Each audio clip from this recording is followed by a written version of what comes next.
All right, they said, sorry, not ready. Okay. But there's another portal there that leads to a different dimension. Go explore, see what you find. All right. I will. Thank you so much. You're welcome.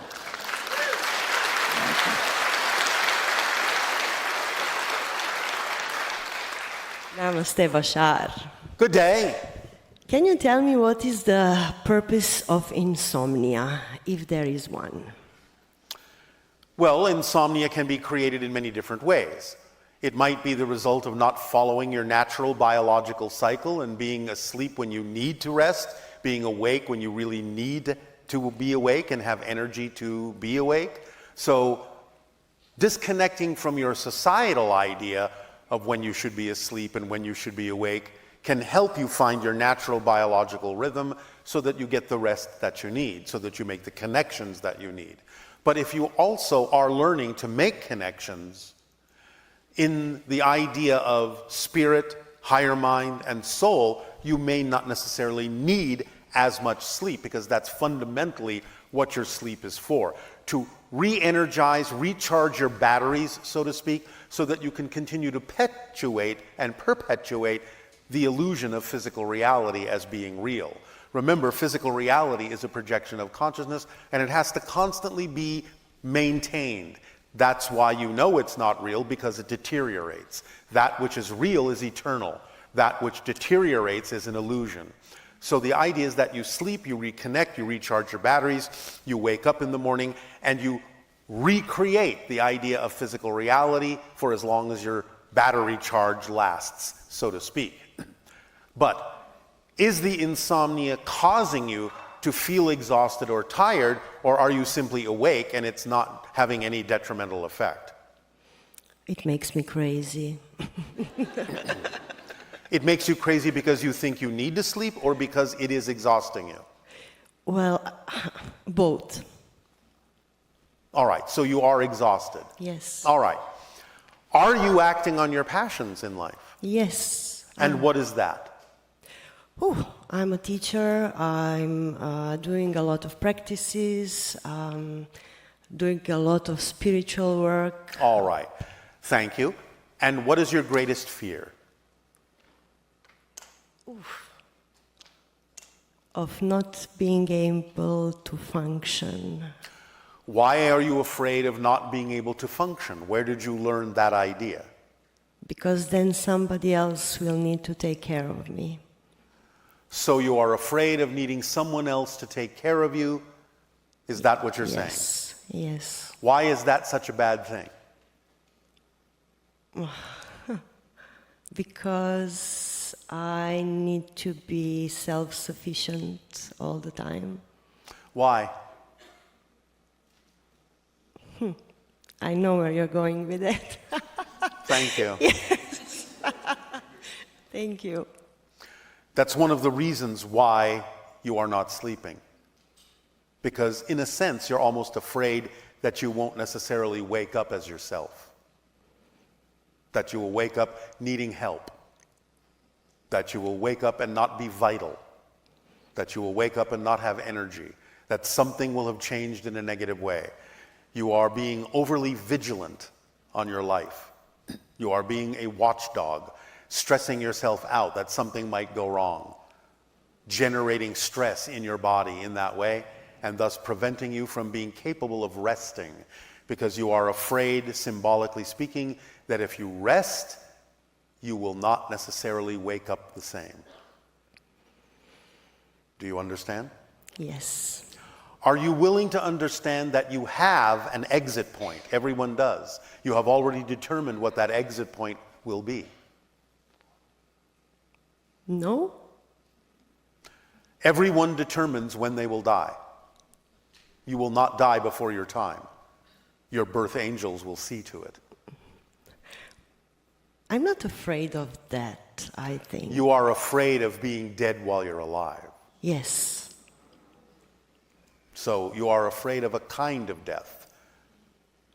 Yes. You are afraid of not being vital. Yes. But the fear is what saps your strength and creates a self-fulfilling prophecy.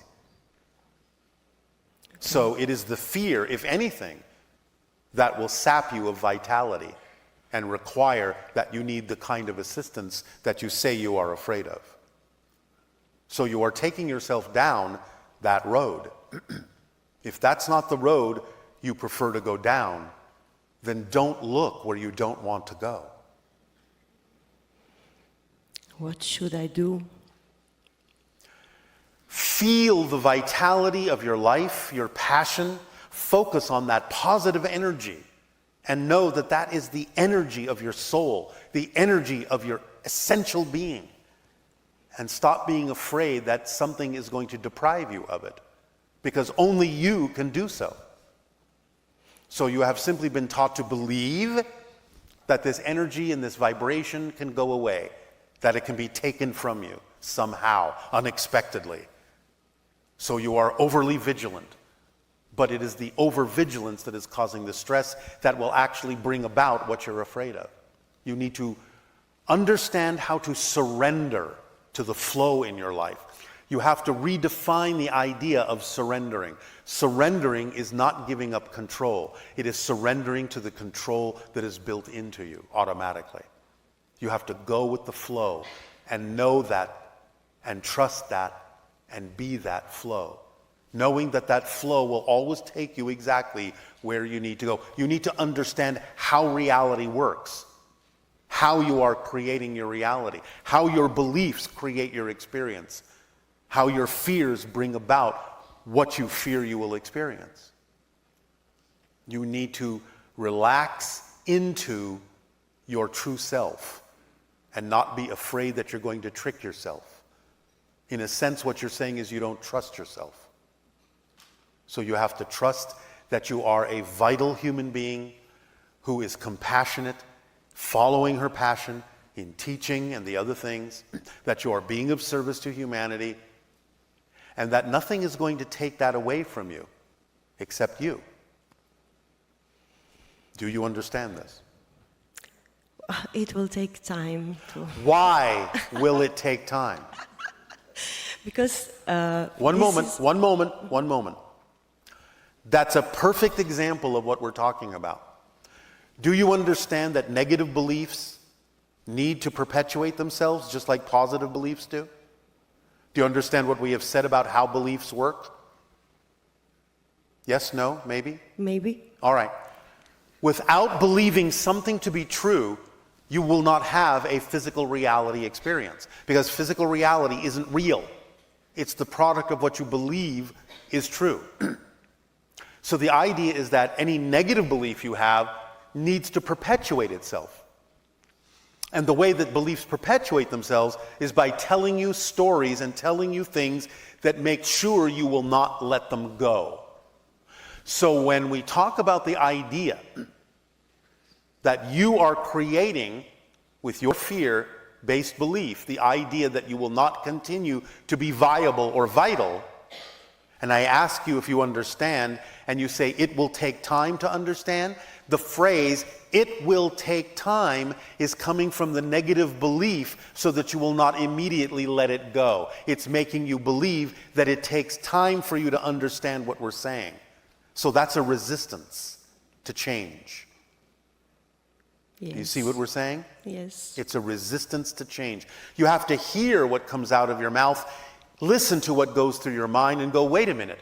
It's not an absolute fact that it will take time for me to understand this, or that it will take much time at all if it takes any time. It will take the right amount of time, the perfect amount of time for the process I need to go through to have a deeper appreciation of what is being said and what I need to understand about how things work in my life. But you don't have to succumb to the idea that, oh, this is just going to take a lot of time. That's the negative belief telling you a story. Tell them it will take a lot of time. That way you don't have to do anything about it right now. And that way I can hang around for a while. And you can keep believing all the stories that I tell you, even though you don't like what I'm saying.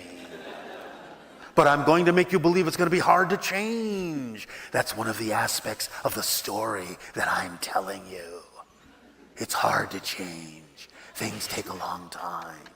You will struggle to understand this. These aren't facts, they're stories. They're beliefs. You can change a belief. Do you believe that? Yes. All right.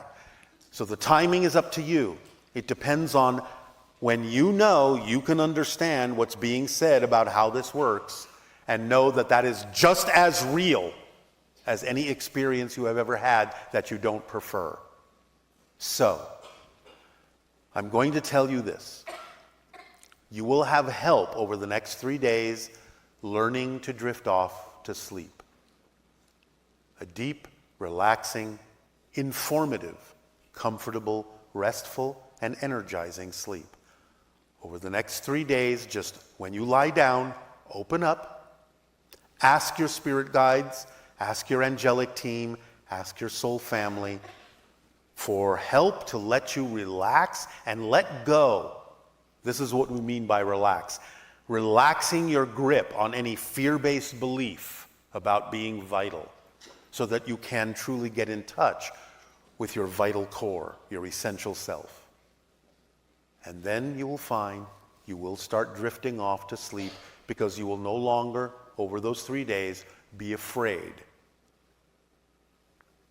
All right? Thank you so much. Pleasant dreams to you. Thank you.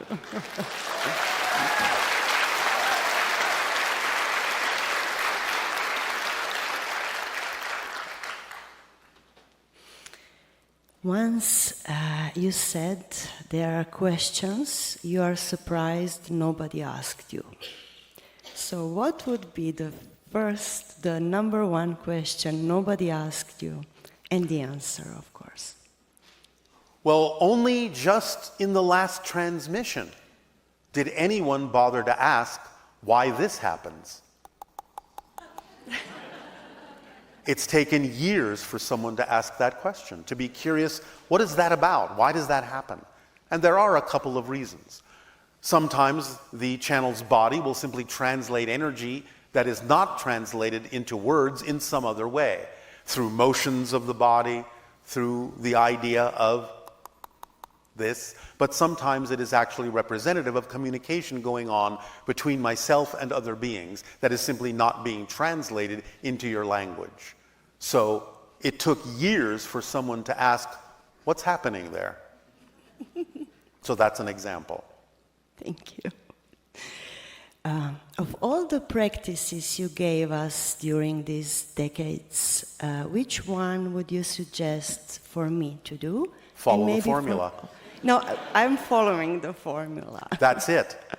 We have given you a lot of other permission slip suggestions and told you that it's up to your imagination to adapt them and alter them in whatever way works for you. So it doesn't really matter what technique you use.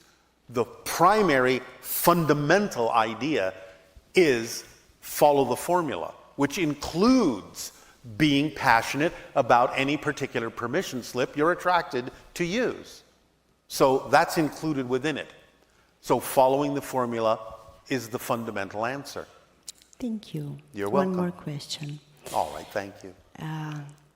You can communicate with us telepathically. Not always, no.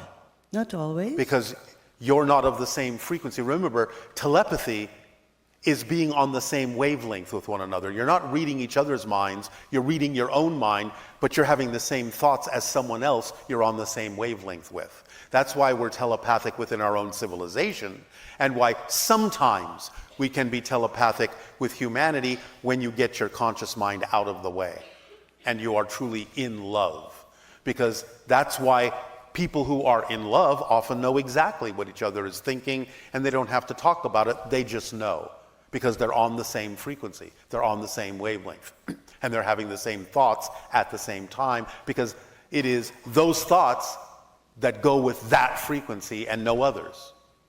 So we are sometimes synchronistically telepathic with you, but not always, because you don't always open the door for us, because you're not always on the same wavelength that we are. I was wondering if maybe you can send to all of us here who are prepared to receive some pictures of your ship of your civilization, of yourself, of your art, of... Yes, well, we have described much of this before. Is there some specific thing you would like to know about our civilization? Well, can you send us telepathically some pictures right now? In your dream time, yes. Okay. I can send it to you right now, but it may not unfold until you dream. Ah, okay. Thank you very much. Thank you, Bashar. We You are love you. welcome.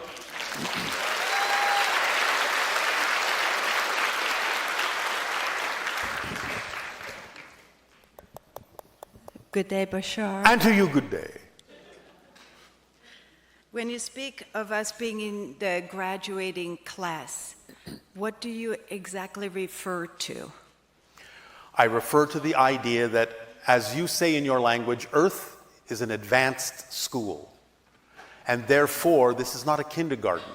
This is the playground of souls who are very strong, who are here for a very particular purpose of assisting humanity evolve, and therefore this is a master's degree program. It is, shall we say, not for beginners. Right. I feel that I'm in that program, and it might be a possibility for me to actually graduate during this lifetime. Yes, it's possible for many of you. You may go on to other things. You may stick around in spirit to be spirit guides for other people going through similar things that you've experienced in physical reality. You will have a choice. You have free will as a spirit as well to decide what you would like to do next. So if you feel that you're truly done with the earth experience, you'll move on. That's your choice. Okay, thank you. That was one of my other questions. And I know this has been done not very often, but when a human being leaves this earth plane, it is possible to take the physical body. No. Or No. not take the body up, but dissolve the body at the time of Oh, death. yes, it can turn into, and this is what happens in our civilization. No body remains behind. We simply convert back into energy. Right. Is there something we need to know so that we can do that more readily? Why do you care? I'd like to do it. Why? I don't want to leave my body behind. And the other reason is Let me put it to you this way. Yes. If it is necessary and relevant for that to happen in your life, nothing will stop it from happening. But I will also say this. When you transition, you won't care anymore about whether you left a body behind. And you will understand that there may be purposes in leaving the body behind for those that remain in physical reality, so they have something to relate to about the idea of honoring your passing. Possible. Yes. So Thank you. it'll be okay whatever happens. You will understand it from the spirit level as something that is necessary, because it's not just about you, it's about others as well. Yes. So Yes. if it needs to happen, it'll happen. If it doesn't need to happen, it won't. And just let it happen in the natural way that it needs to. Eventually, humanity may evolve to where it is no longer necessary to leave the physical form behind, but that may or may not be the case now. So you will know what the case is when you transition back into spirit. Okay. Thank you for that. Yes. When we arrived here on Friday night, and we slept at the hotel, and I woke up the next morning, either it was that I had such a profound sleep and I just felt that, woke up really rejuvenated, but the first thought that came to my mind was that my subtle body was up in a spaceship. Well, yes, many people will remember that you have encounters in the astral form very often. It's not always that you're taken physically into ships. When you travel astrally, when you're asleep, you have many different experiences and do often visit our ships, our planets, so on and so forth. Sometimes you remember it as a dream, literally or symbolically. Sometimes you don't remember it at all because it's not relevant for you to remember it while you're living your physical focused life. But yes, you're very busy. Remember, when your body is asleep, your spirit is awake all the time. It never sleeps. So you have many different kinds of experiences and adventures in many different forms when your body is asleep. Right. Is it possible then to heal on a subtle plane in the subtle body, and then when you come back into the physical body, that then it affects the physical body in a positive way? Yes, unless another process is physically necessary for you to learn a lesson. Right. Then you will not avoid that. But yes, fundamentally, it is possible to allow the subtle body, the astral body, the energy form, the spirit, to realign itself in a way, and that can be one skill that humanity is learning, to allow the physical body to align with that and, shall we say, rewrite the template. Mm-hmm. So yes, it's possible. But are you at that stage where it's something that can happen without you avoiding a lesson that you agreed to learn through the physical realm? So as long as it's not avoiding a lesson, then yes, it's possible.